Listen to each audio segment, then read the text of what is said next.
This is Pat Boone, host of the Inner Strengths Foundry podcast. I believe we are all fearfully and wonderfully made, and I help husbands, fathers, and providers understand what that means for them so they are more valuable to their friends, family, and organizations. I accomplish this by working through organizations and individuals to build their inner strengths. I've held several positions in the public and private sectors and in leadership positions for the past 17 years. I've owned and operated my own business, and I am also a Christian.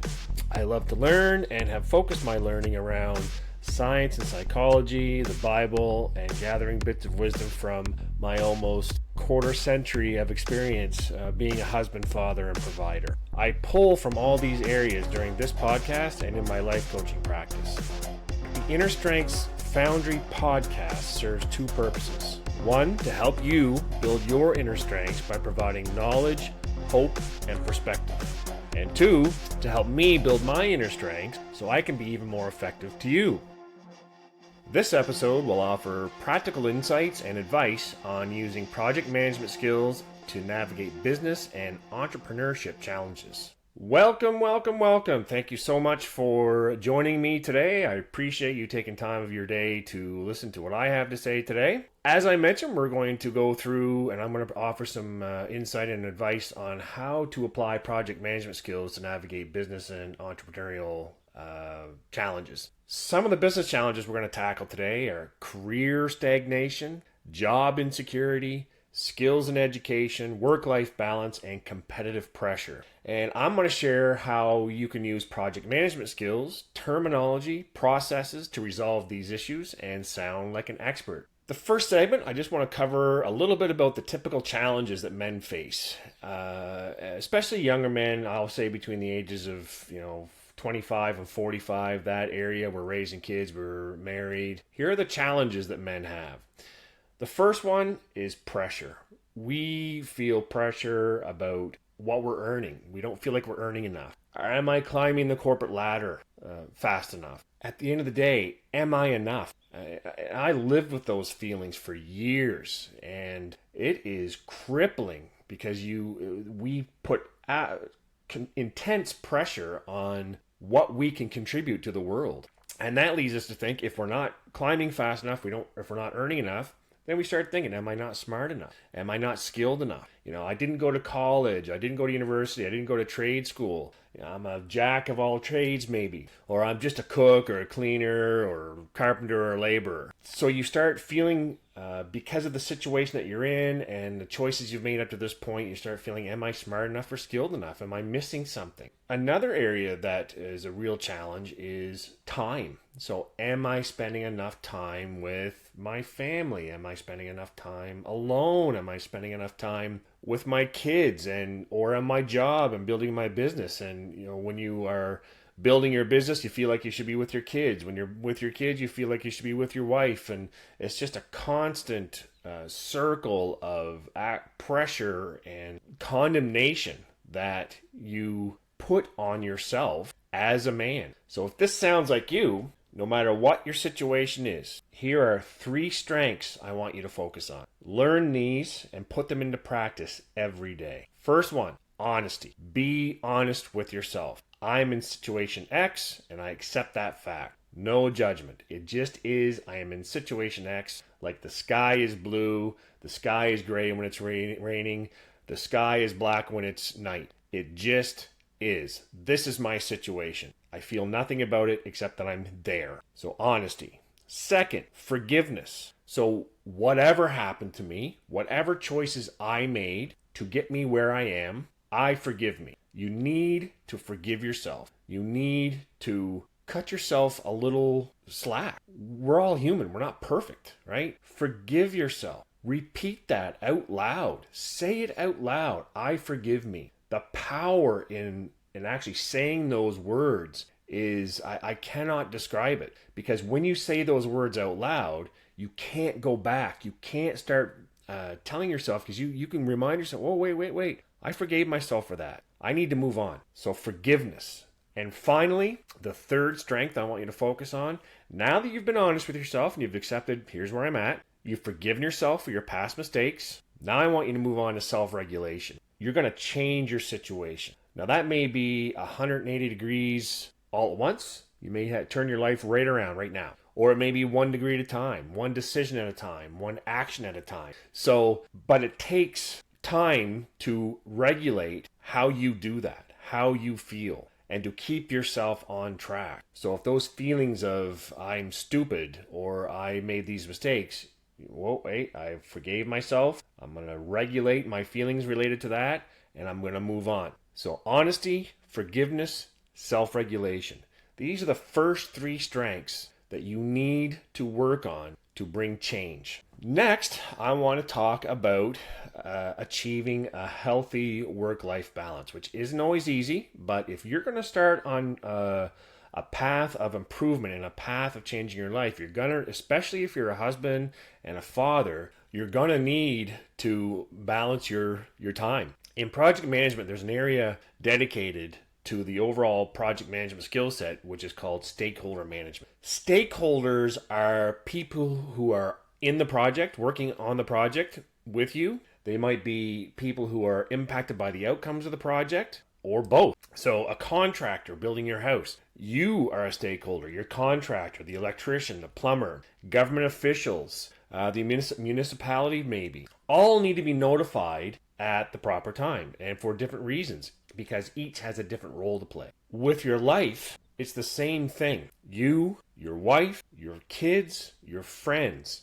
your business or your work, your extended family. These are all stakeholders that need to be involved in some way in your My New Life project. Some people you'll enlist help from at specific times. Some you'll need approval from. Some you'll need advice from. How to engage people, when to engage, who to engage, how to brainstorm all these. These are things that you need to step through when you first start your project. And you need to think through how you are going to engage them, how you need to engage. And I would highly recommend, to keep yourself on track, is keep notes. Get yourself a binder, get yourself a little notebook or something, and create a page called stakeholders, and just write the people down who are going to be involved in your changing your life and how you think you're going to involve them. And the first hint that I have for you is start with your wife. If you're married, start with your wife. Bring her in early. Let her know that you're on a new path to changing your life, because it's going to significantly improve her life and your kids' lives. So bring her in early and make sure she's a part of the overall team. Speaking of which, teamwork. Teamwork is an important character strength, actually, and it's going to be a character strength that you need to work on from the very beginning. So you and your wife are going to be a team, or you and your kids could be a team. Teamwork is going to be so crucial to your success. So in project management, time management is a big deal. It's based on breaking down the work into tasks, understanding the dependencies between the tasks, and then slotting those tasks in the proper order into a schedule and assigning resources to those tasks. So that sounds a little complicated, and it really isn't. It just takes knowledge and having conversations with people. So when I took off my journey as a project manager, I plan all day. So the last thing that I wanted to do was have my life planned out for me outside of work. So I compromised and I created a spreadsheet that, instead of saying Tuesday you will do this and Wednesday you will do this and Thursday you will do this, my spreadsheet said, okay, where do I want to spend my time? And I marked down the areas: my wife, my kids, my work, my business, my extended family. So I marked those all down and I said, I want to spend X% of my time in these areas. And then at the end of each day, I would record the day and approximately where I spent my time. And I looked at it at the end of the week. And so I had a budget of the percentage of my time through the week, and then I compared it to the actual of where I actually spent my time. Some weeks were pretty close. Other weeks were way off, and it really depended on what was going on. But it was a really revealing exercise, and it kept me on track without me feeling trapped. One of the keys is understanding yourself and your personality in order to help better manage your time. Maybe you are the type of person that you do want to be scheduled, and maybe you forget or whatever, so you want to have specific things to do at specific times. That's fine too. I wanted to share my experience as well. for those who maybe don't want to feel trapped by having their life so scheduled. Advancing your career or building and starting a business. So there are many ways to advance your career, but obviously one way is to climb the corporate ladder. And you may be seeing others get promoted ahead of you, or others are being brought in from outside when you know you can be an effective employee in that role. The key that I found for me is selling yourself, being able to sell your experience and your abilities. And selling yourself requires the ability to talk the language of the buyer. So using familiar terminology and knowing the important points of your experience that you need to share. And project management was phenomenal for me in that, because it gave me that framework of communication to share my experience and my knowledge. So, you're in an interview. What sounds more professional to describe the process you followed to get the work done? Example 1. I created a list of things I needed to do. I asked my coworker for help and we got it done in 3 months. Example 2. I led a discovery exercise with relevant stakeholders to understand the requirements. I built the work breakdown structure. I analyzed the dependencies, created a 3-month schedule with the help of my coworker, validated the schedule with my supervisor, and completed the work on time. So obviously, the second answer is the one that you would probably want to give in an interview. It's the same answer, but it brings out more relevant details of the process you followed and enabled you to communicate the process from start to finish. You sound more professional. Say you ran into problems during project execution. In your interview, you're asked how you dealt with roadblocks or problems that happened. First example. Here's the answer you might give now. For issue 1, whatever that might be, my coworker called in help. For issue 2, I built a custom tool belt to have the tools at my fingertips, and so on and so forth. So you go into the actual specific issues that you dealt with. What would happen if you understood and applied the issue management process to your project? Here's the example of someone with the knowledge of project management, how they might answer, how did you deal with issues and roadblocks on your project? Before executing the schedule, I created an Excel spreadsheet to track issues. I recorded a description, date, who was responsible, and assigned it an issue category. As issues occurred, I recorded them in the sheet, and my coworker and I brainstormed resolutions. I updated the status of the issue in the sheet, and on Fridays, I reviewed that issue log with my boss and discussed how the project was going and our approach to managing those issues.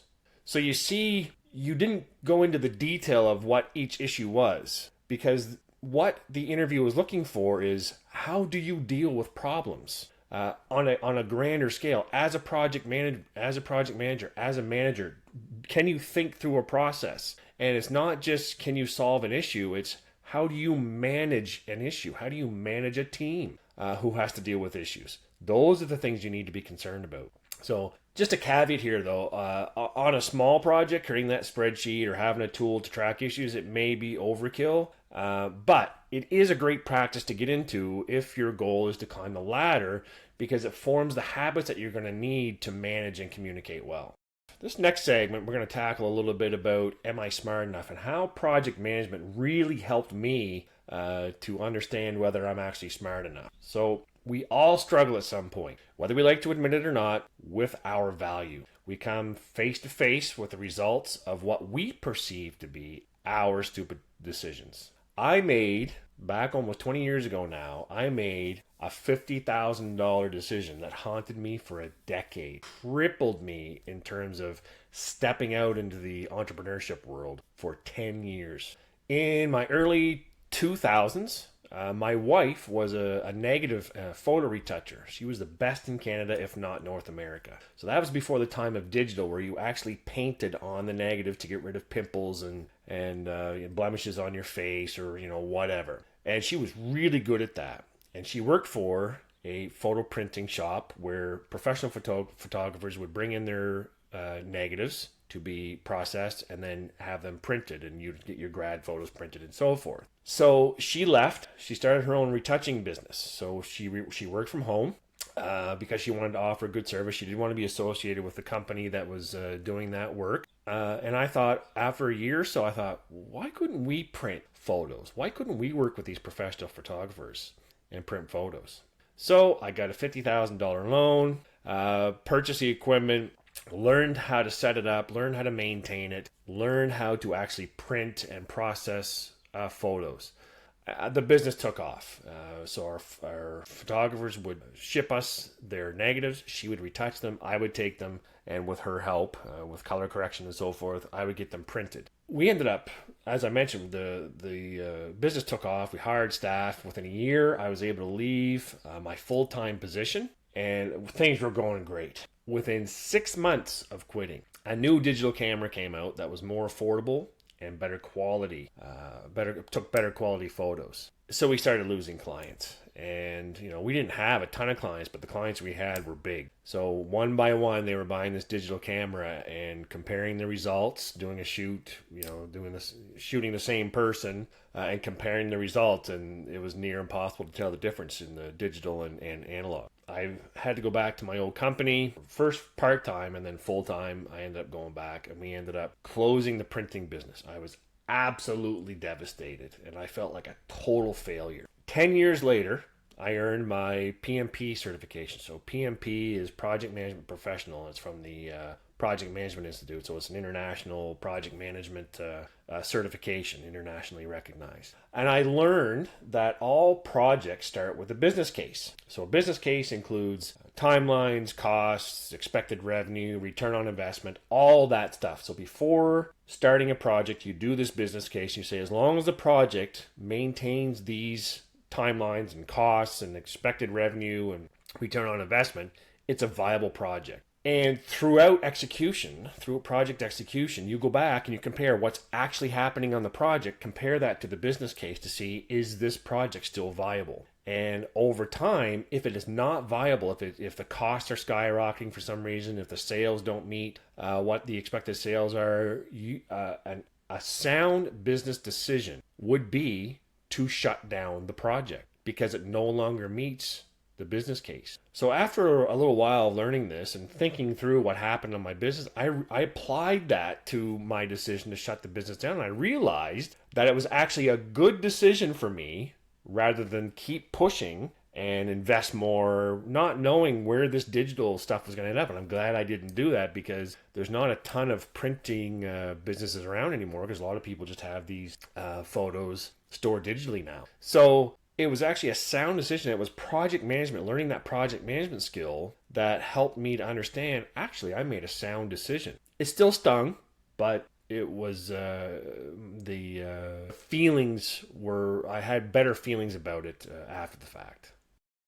So just to review what we learned today, I want to just emphasize the importance of inner strengths and effective project management skills here in tackling the business challenges. So first, we learned that changing what you believe about yourself is crucial to start change. Being honest with yourself, being kind to yourself, and deciding to change and keeping yourself on track and self-regulated. These are important to get started. Second, changing your life will mean that other people around you may need to change as well. They'll be impacted. So communicating with them, managing them, and understanding how you're going to engage them and keeping them up to date on your plans is extremely important. Stakeholder management. Third, we talked about selling yourself takes skill. And learning project management was a good solution to help me communicate better, because it gave me that framework to share not only how, but to communicate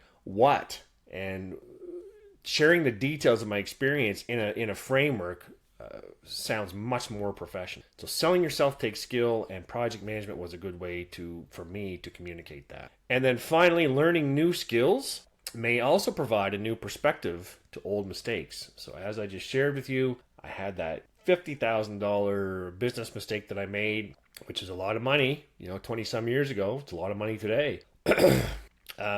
And it devastated me for years. But once I learned that sometimes, things happen, life happens that we have no control over. So making a sound business decision to shut things down is actually a good decision. And we take that as a learning experience and we move on.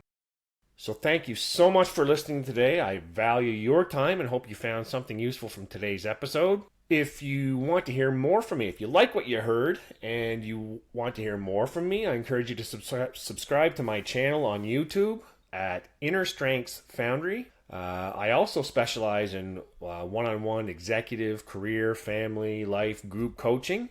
You can contact me at coachpatboone.com to learn more about my services. I also have a Facebook page called the innerstrengthsfoundry.com. Join me next week and we'll talk about the very important subject, delegation of authority in the home and at work. So thank you again for listening. I hope you have a phenomenal week and we'll talk to you next week.